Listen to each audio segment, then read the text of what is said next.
কুন্তুম কানজাম মাগফিয়ান। আল্লাহ পাক বললেন যে আমি গুপ্ত ধনাগারের ভিতরে ছিলাম।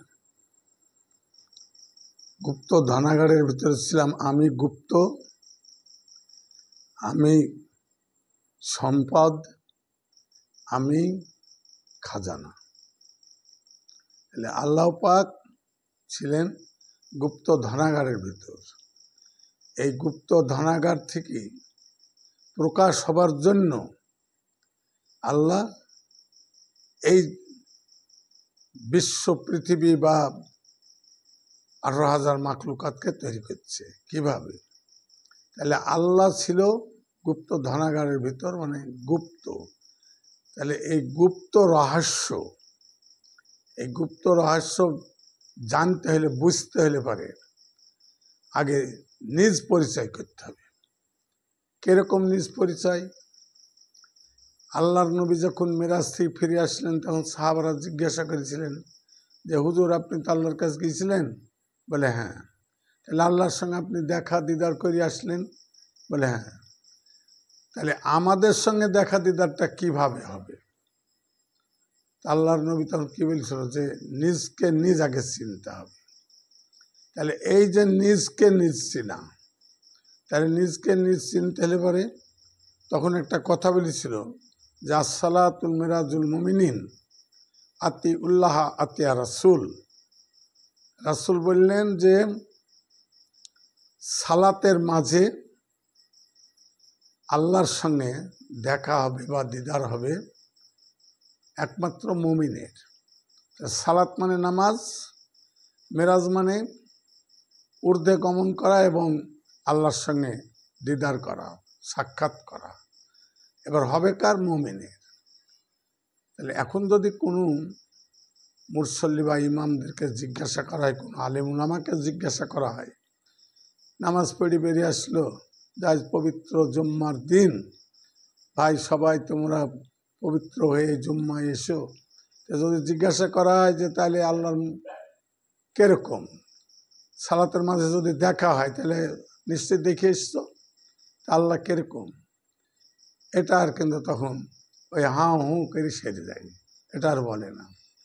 কথা হচ্ছে যে আল্লাহ যে গুপ্ত ধনাগারের ভিতর ছিল, এখন আমি আমার জিজ্ঞাসা যে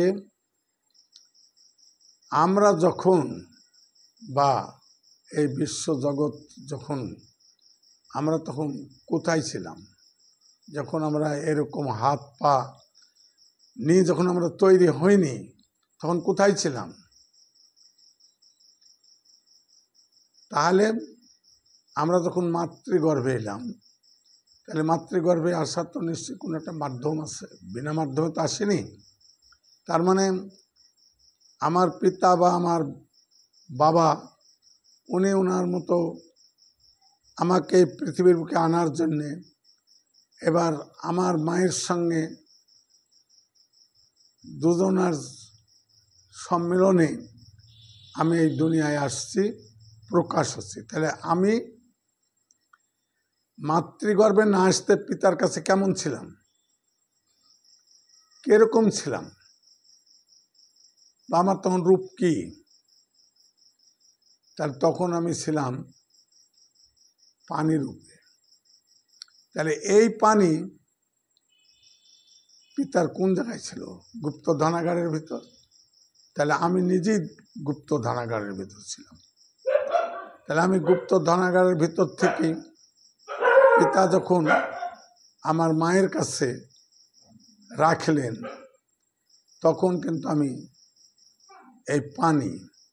তাহলে এই যে পানি, আল্লাহ পাক বলছে যে এক দানা বালির একটা দানাকে 70 ভাগ করি, একটা ভাগ তাকে জাররা জাররা বলা হয়। তো এই জাররা জাররা, এক জাররা পানি আমার মাতৃ সেকমে বা রেহমে ধরে নিলেন। ধরার পরে আমি এই পৃথিবীর বুকে যখন আসছি তখন 280 থেকে 85 দিনের ভিতরে আমি এখানে ভূমিষ্ঠ হলাম। তাহলে আমি যখন ভূমিষ্ঠ হলাম তখন কিন্তু আমাকে রোজন করা হলো। রোজন করে দেখা গেল যে 2 থেকে 2.5-3 কিলো ওজন। তাহলে আল্লাহ কত বরকত দান করেছে আমাকে, আল্লাহ কত বরকত দান করেছে। তাহলে এই যে গুপ্ত ধনাগারের ভিতরে আমি ছিলাম, এই গুপ্ত ধনাগার থেকে আমি এইভাবে বেরিয়ে আসলাম।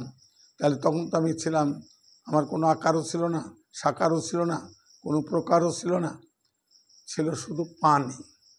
তাহলে পানির আকার থেকে তাহলে আমি নিজেই গুপ্ত ধনাগার ছিলাম। এখনো আমি গুপ্ত ধনাগারের ভিতরেই আছি। কেন আছি যে গুপ্ত ধনাগারের ভিতরে আছি আমি, যে কেননা আমাকে আমি এখনো চিনতে পারিনি।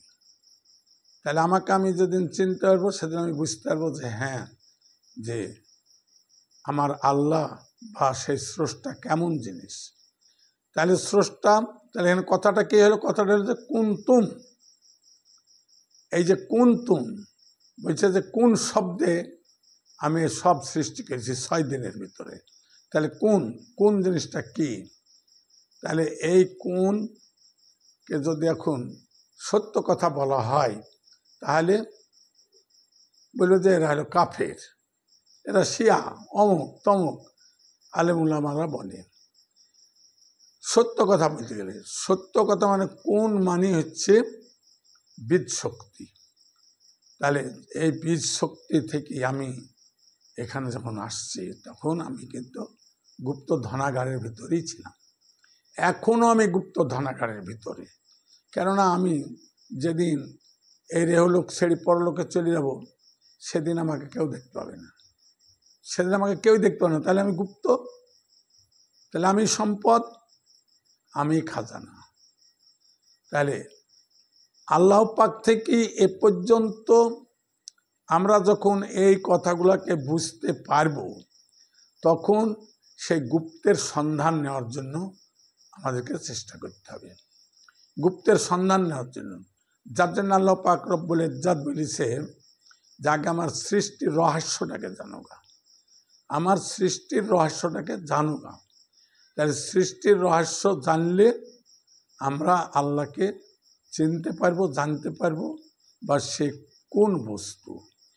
তাই আমার শরীরটা খুব একটা ভালো নাই, গলাতে কথা এমন বেড়াচ্ছে না, যার জন্যে আমি এ পর্যন্তই রাখছি যে আমাদেরকে আগে সন্ধান নিতে হবে। তাহলে সন্ধানটা নিব কোথায়? তাহলে সন্ধান নিতে পারে পীর ও মুর্শিদ সামক্ষ্য গুরুর কাছে। বেলায়েতে না যাওয়া পর্যন্ত এই সন্ধান কেউ দেবে না বা পাওয়া যাবে না। তাই সন্ধান নেওয়ার জন্য আমাদেরকে একজন সামক্ষ্য গুরুর কাছে যেতে হবে বা একজন পীর ও মুর্শিদের কাছে যেতে হবে। এই বলে আমি আমার এই বক্তব্য রাখছি।